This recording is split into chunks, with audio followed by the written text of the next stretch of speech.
various aspects to this problem, and if we want to see really full restoration of our stream environment, we have to deal with all of it. It begins with restoration of the flow, because frankly, without any flow with a dry stream bed, you don't even get to square one. But then definitely we have to address things like pollution and whatnot. When you're talking about returning land under control, yeah, what does it actually mean? Does it mean that the county or the state is going to restore that stream in its entirety, or you're just going to decide for itself how to use the water? Right. The county is going to be subject to the commission's jurisdiction. So it begins with the county acquiring the lands, and then after that, even after that happens, first of all, the county has made a commitment, or various elements of the county government have made a commitment not to just take the stream so it can use to fuel development, but also to restore the stream flows as much as practical. Okay. But even if the county had its own ideas, let's say that the faces change or whatever down the line, they would still have to answer to the Water Commission as far as how they deal with the allocation of water. So it's not like the county would have free reign even after it acquired the lands. Does that answer your question?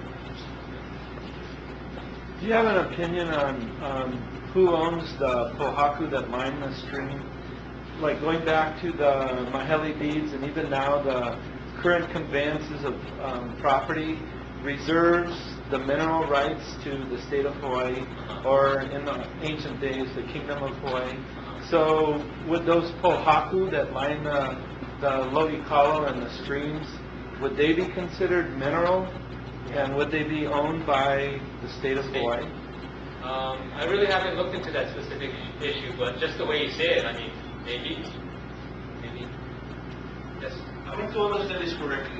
You're saying the guys on the Water Commission is the same guys that have a direct connection to plantation and whatnot? Some of the people on that commission. Some of the people.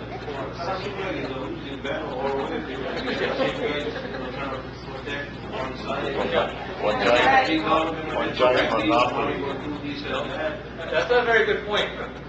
The one thing, though, is that the community has a trump card, and that's the law. And more specifically, the courts.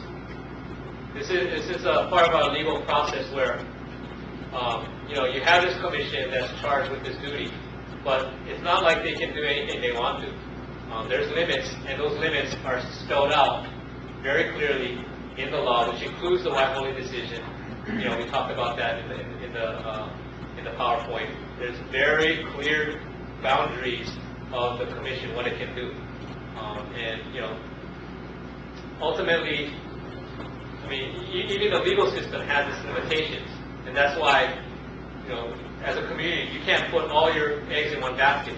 You have to, approach this on all fronts, working with the county government, working with the media, but also the legal system is part of that equation, and to the extent it works, it's going to work because we have this system where we can appeal if we think the commission is corrupt or made the wrong decision.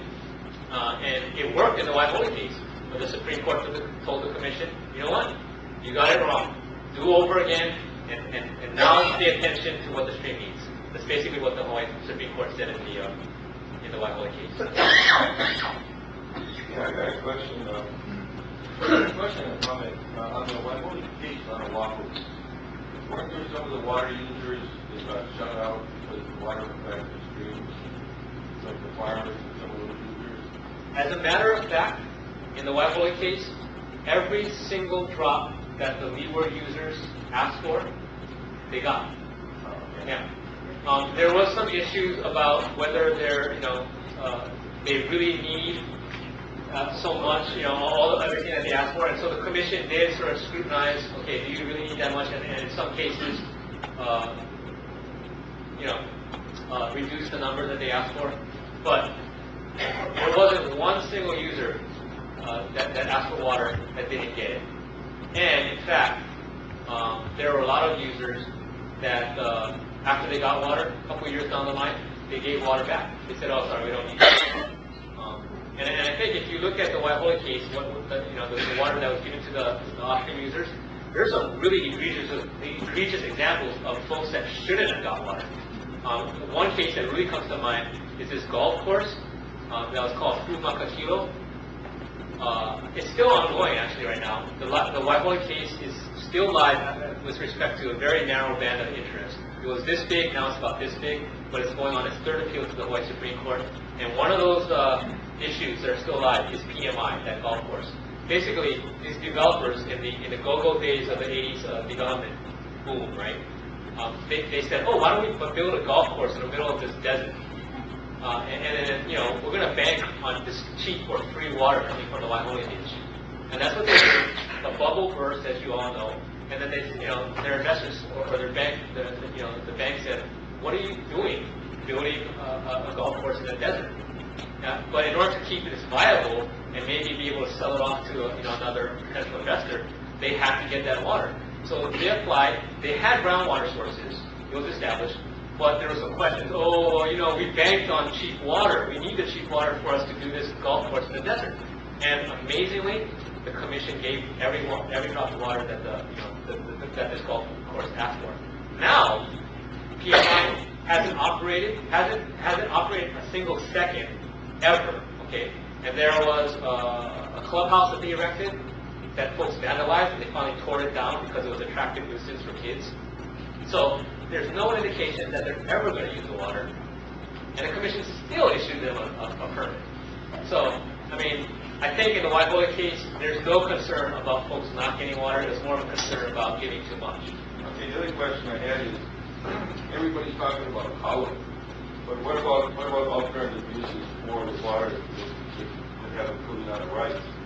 Is color going to take first precedence, or like if you're going to do agriculture, you're going to do aquaculture?